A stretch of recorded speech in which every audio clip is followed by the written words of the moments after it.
Welcome to CEO Insights. I'm Marilyn D. Guzman with Investing News Network.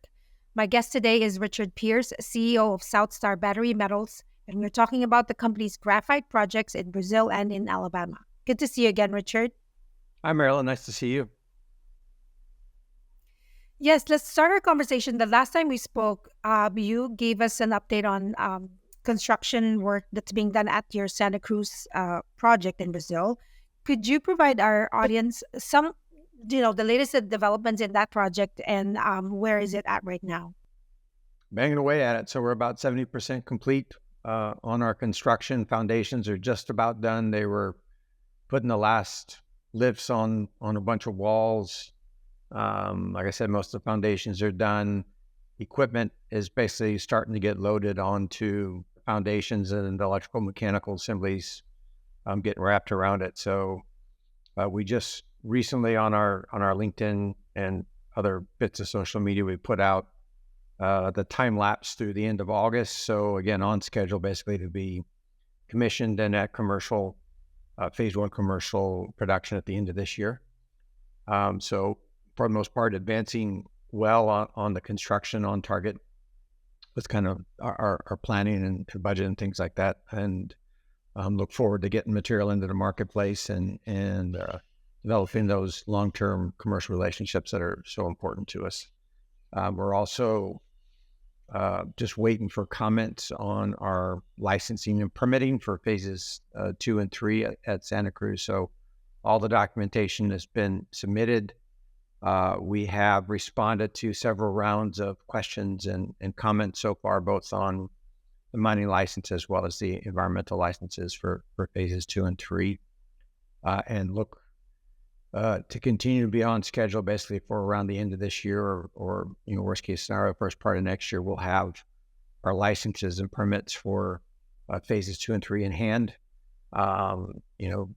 We can get moving on engineering and advancing the financing for that development. And then in terms of, the overall plan, we'll be drilling at the end of this year to look to expand our resources and reserves.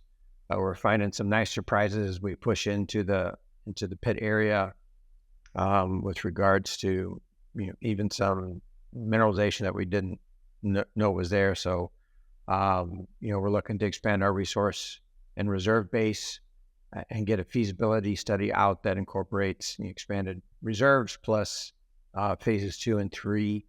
Our pre-feasibility basically was phases 1 and 2. Our feasibility will incorporate everything we've learned basically on this build, 6 months of operations, and then phase 3. So we'll get that out basically at the end of 2024 and scale as quickly as possible. I think that's an important, one of the things that from what you said that struck me was, your project going as scheduled, and I think that's a incredible accomplishment given, what's going on in the market with supply challenges and those types of things. So you're targeting completion and start production by the end of the year.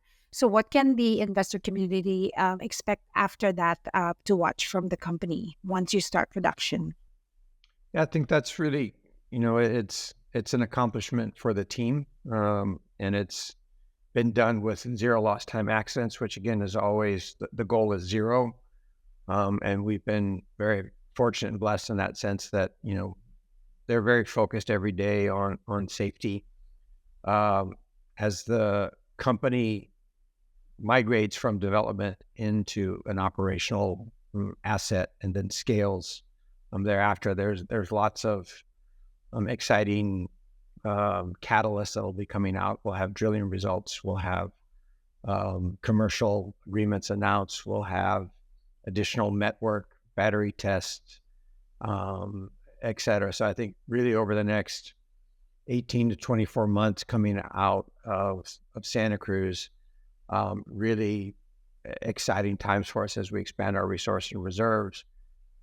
We get material into the marketplace and actually have sales and cash flow, which is a novelty. So I think if you look around the space, it's, not a lot of new production is coming online, and Santa Cruz really will be the first new production brought online in America since 1996. So we're super excited about that transition from development into production.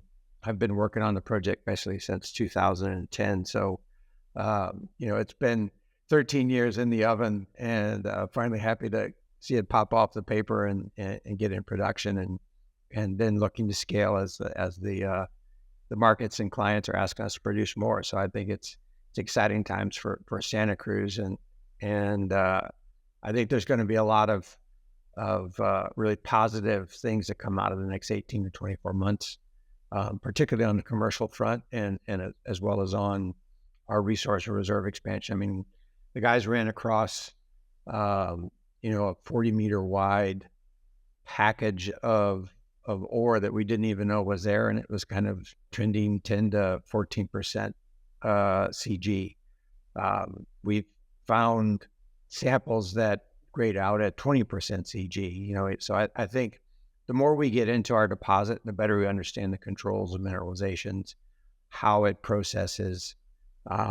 We are doing some testing work as well for some new equipment that should help us get to even better grade than 94, 96 with just mechanical concentration. And then we're also basically getting into the next round of battery tests. So we initially did coin cells and ran those out for 120 cycles or thereabouts. I was just in the US, and we went around to various labs and various different equipment manufacturers, et cetera. So our next round of testing will be looking at chemical purification and thermal purification.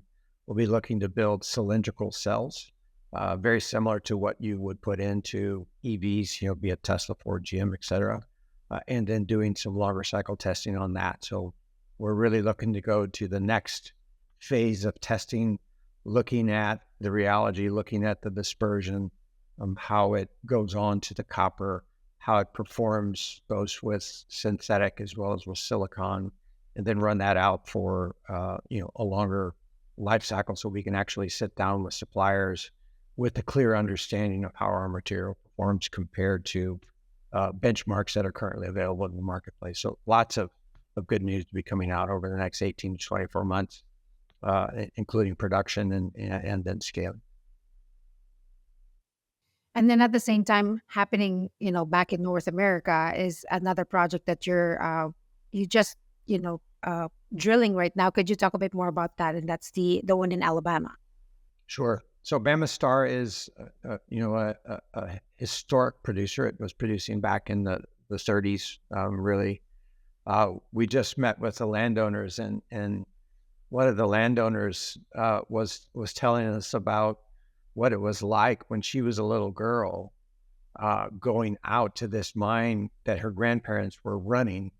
And she hated it, of course, because she had to leave the city and go out to the country. But she was just talking about, the production back in the 20s and 30s. And here she is, decades later, telling us what her memories were with regards to that production. So it's kind of cool to see historic production that's been in one family for a long amount of times, and we're advancing it. So we had our maiden resource put out in March of this year, really good results. To support the PEA, we've done an additional, it'll be, around 1,900, maybe 2,000 meters of drilling. They should be wrapping up here in the next day or two. Then we'll be basically putting that into an updated resource that we'll be putting out. And Q1, basically March of next year, 2024, we'll be looking to put out our PEA, which will basically be BamaStar and Santa Cruz, both producing concentrates, and the value add plant somewhere in that southeast corridor that's producing 60 or 70,000 tons of value add material, including battery anode material. So again, that'll be a big step up for us in terms of profile as we transition from a company that has phase 1 or 2 in BamaStar to 2 mines producing 100,000 tons of con plus 60 or 70,000 tons of value add material. So again, I think in the U.S., there's really 3 deposits that have a known resource and reserve, and we're one of those. I think we're well positioned to take advantage of the knowledge and commercial success that Brazil has from selling and producing and selling graphite for 80 plus years, transfer that knowledge to the U.S. and then be able to scale those operations as required. So I think our approach is really sound. It's a phased approach to production. It's all a modular build so that we can scale these things quickly. What we're doing in Brazil is 100% applicable and similar to what we'll be doing in Alabama. So this allows us to scale quickly. Most of this stuff will be pre-mounted in controlled environment on skids, and we'll drop it in place on foundation. So again, we'll be able to stack these things up fairly quickly and easily with very good quality control. And again, I think our team has done a magnificent job of being on time with safe operations, and we'll look to transfer that as well to Alabama. So again, Alabama will have vertically integrated production scheduled basically for 2027. And again, I suspect we'll be one of the first, if not the first, new producer in the U.S. So exciting times for us, and again, lots of catalysts in terms of drilling results, met work, battery testing results, et cetera. So really a lot of good news coming out over the next 18 to 24 months. And I think we're well positioned to deliver to the market both the first new concentrate in the Americas, as well as one of the first new midstream or downstream supplier of battery anode materials. So, you have your hands full for between these 2 projects that are proceeding. I'm curious to know, is your company just focused on graphite for now, or is something in the works, or somewhere along the future, are you also looking at other battery metals that will be needed for as we move forward, electrification and decarbonization? Just on graphite, and we've got our plate full. Obviously, we look at a lot of projects and a lot of opportunities. We get decks sent to us all the time. Right now, I really want to stick to our home cooking and making sure that we deliver on time and on budget, and get our operations up and running. If you look at kind of just what we're looking at, we're talking somewhere in the range of 350 to maybe $500 million investment, and a company that potentially would be $300-400 million gross revenue over the next 5 to 7 years. So I think we're really focused on delivering that as promised to the marketplace, and really stick to our knitting. But obviously, we're looking constantly at new projects and new opportunities. But our focus truly is on delivering that 5 to 7 year strategic vision to the marketplace. But obviously, if something comes up that is worth us taking some time to look at, we're able to do that and interested in doing that. But focus and job number one is safely getting into production, scaling these operations, and strategically looking at some new opportunities as they come along. But we're going to stick really to our strategic vision and deliver that as quickly as possible and as safely as possible to the markets. Mm-hmm. When we talk about graphite, I guess we in the past, in our previous interviews, we've talked about graphite's role in electrification and battery metals, and the emerging markets for these. Are you seeing this continuing with graphite? With the use of graphite, and as we move forward in the near future. Yeah, I think it's something that we're basically in a perfect storm for battery metals, and graphite is one of those critical elements. I think if you look out across the space, obviously lithium is well understood and fairly valued in the markets. I think graphite is one of those battery metals, critical metals in general, that is yet to be appreciated and understood. It's essential really to the battery metals story. So that it doesn't happen without graphite. And I think if you look out across the different battery designs, be it NMC or LFP or NCA or whatever, graphite is agnostic. It's in all of those battery types. It may be that there's a blend of synthetic with natural flake. It may be that you throw in a little bit of silicon into that mix, but really the electrification revolution doesn't happen without graphite. You can't have a battery without an anode in it.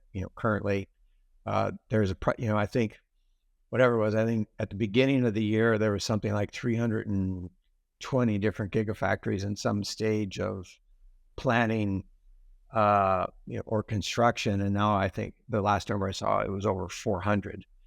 So we're in a situation where there's an exploding demand coming, a constrained supply.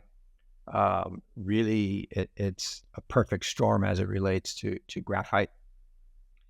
The average mine takes 10 to 12 years to bring online in terms of the engineering, the licensing, the permitting, the build, having the team to actually deliver on that. So I think overall the macro setup is fantastic, and nothing is really going to change that, be it in terms of mobility and EVs, or be it in terms of stationary storage and the revolution that's going on there towards more renewables and an overall decrease in our carbon footprint. So I think really we're ideally situated.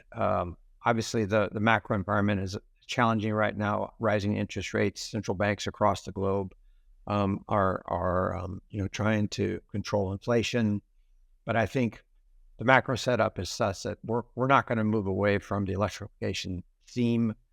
There's nothing out there that is going to substitute graphite, at least in the next 7 to 10 years. All the money the trillions of dollars that we're sinking into this, every battery factory that's being built right now is all based on traditional sorts of chemistries and design. So again, exciting times for us as we'll basically be bringing the first new graphite production to the Americas.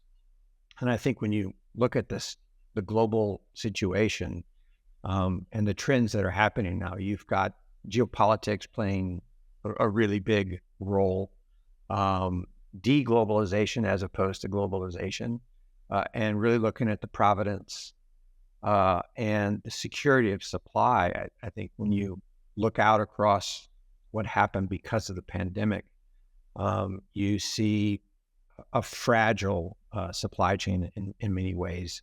And I don't think Europe or North America is going to put themselves in a situation that compromises the economic well-being or security of those countries and jurisdictions. So again, I think provenance is going to be super important. The IRA that the U.S. set up, basically over the next 5 or 6 years, you go from 40 or 50%, made in America to 100% made in America for you to qualify for the $7,500 tax credit. So again, having multiple assets that are scalable in safe, stable jurisdictions situates us well to be able to meet those needs as they grow over time. And I also think that there's just not a lot of options out there. If you look at the supply chain today, Asia accounts for a vast majority. I think China has about 65% of the graphite concentrate production. And Asia certainly has about 100% of all the midstream and the downstream processing. So I think as we move through the next 5 to 10 years, there'll be a real focus on onshoring, bringing production back to Europe, the US, Canada, Mexico, et cetera. And really, I think, South Star is well positioned to take advantage of those trends that aren't going anywhere. So I think graphite is a fantastic place to be. It has yet to kind of get the wind in the sails that lithium has. So there's some real opportunities out there, and we look to be one of the first producers. So I think it's an exciting time for us over the next 18 to 24 months.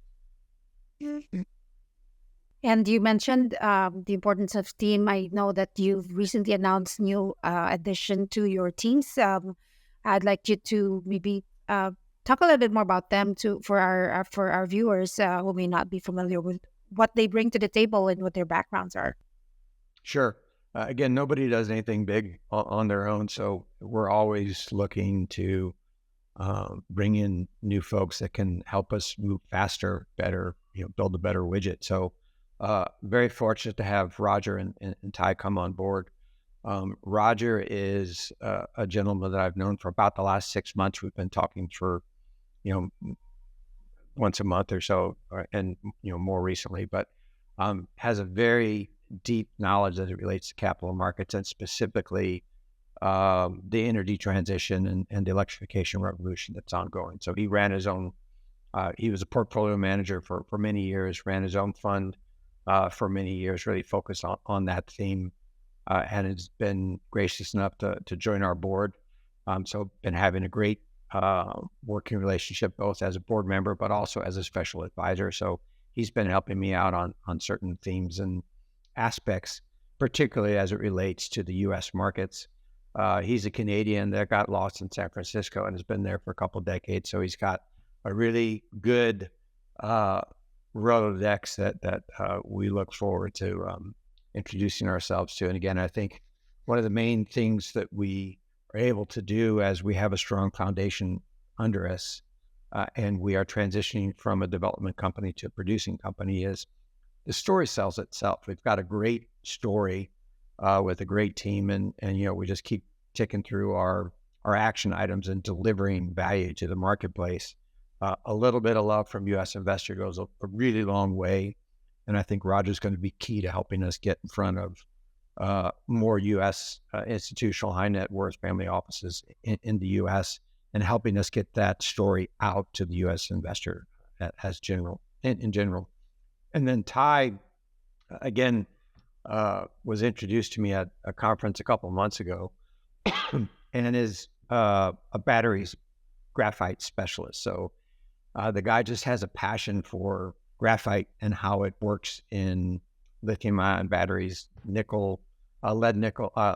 acid batteries, alkaline batteries, any kind of battery. So he has a passion for graphite and its applications for batteries.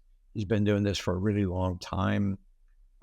Technically, he's just been a world of help to me as we try to put out and design our testing program and then get in front of companies with somebody who deeply understands the battery space. I'm a guy that digs holes in the ground and, likes to stand up mines. Ty is bringing that next level of expertise and know-how to us as it relates to, graphite for batteries, and has really been key in helping us lay out our design of experiment, how we're going to go about testing and getting us in front of companies. So 2 fantastic additions to the team.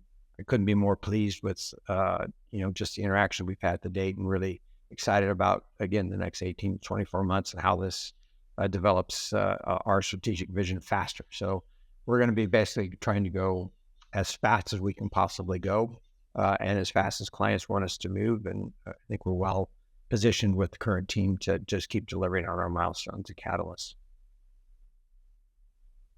Well, thanks for sharing your company updates today and some of your insights on the market. I think it's safe to say the next time we speak, you'll be a producer. So looking forward to getting more news from your company.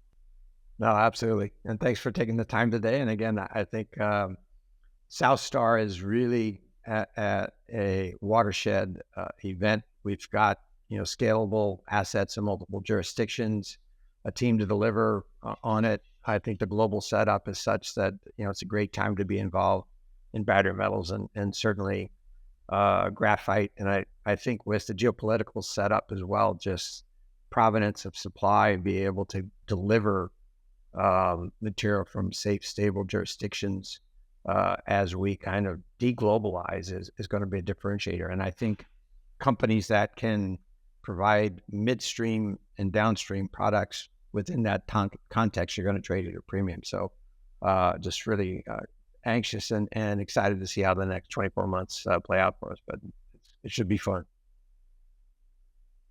Great. Again, thanks for joining us today, and thanks everyone for watching. Join us again next time for another engaging conversation on CEO Insights.